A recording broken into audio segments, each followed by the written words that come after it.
Diploma in nursing science and midwifery এবং diploma in midwifery কোর্সকে স্নাতক pass সমমানের দাবিতে সিলেট নার্সিং কলেজের শিক্ষার্থীদের চলমান আন্দোলন আজ আরও এক ধাপে গিয়েছে। আজ 27 এপ্রিল 2025 সকাল 10টায় বাংলাদেশ ডিপ্লোমা স্টুডেন্ট নার্সেস ইউনিয়নের কর্মসূচির অংশ হিসাবে শিক্ষার্থীরা ক্লাস, পরীক্ষা এবং ক্লিনিক্যাল প্র্যাকটিস বর্জন করে সিলেট কেন্দ্রীয় শহীদ মিনার বিক্ষোভে অংশগ্রহণ করেন। দুপুর 1:25 কর্মসূচি আনুষ্ঠানিকভাবে শেষ হলেও কলেজের একাডেমিক কার্যক্রম এবং ক্লিনিক্যাল প্র্যাকটিস এখনও বন্ধ রয়েছে।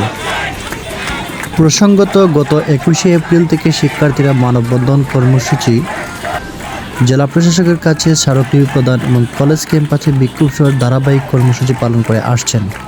এদিকে ক্লিনিক্যাল প্র্যাকটিস বন্ধ থাকায় স্থানীয় হাসপাতালসমূহের সেবাদান কার্যক্রমে আংশিক ব্যাঘাত সৃষ্টি হয়েছে বলে জানা গেছে।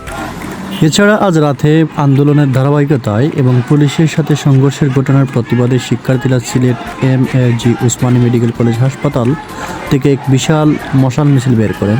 মিছিলটি শহরের প্রধান সড়কসমূহ প্রদক্ষিণ করে কেন্দ্রীয় শহীদ মিনার গিয়ে শান্তিপূর্ণভাবে সমাপ্ত হয়। শিক্ষার্থীরা জানান, দাবি পূরণ না হওয়া পর্যন্ত তারা কর্মসূচি অব্যাহত রাখবেন এবং দাবি আদায়ের লক্ষ্যে আরও কঠোর কর্মসূচির ঘোষণাও দিতে পারেন। ডিপ্লোমা ইন নার্সিং শিক্ষার্থীদের এই দাবির বিষয়ে প্রশাসন এখনো কোনো আনুষ্ঠানিক প্রতিক্রিয়া জানায়নি। পরবর্তী আপডেটের জন্য চোখ রাখুন আমাদের সঙ্গে।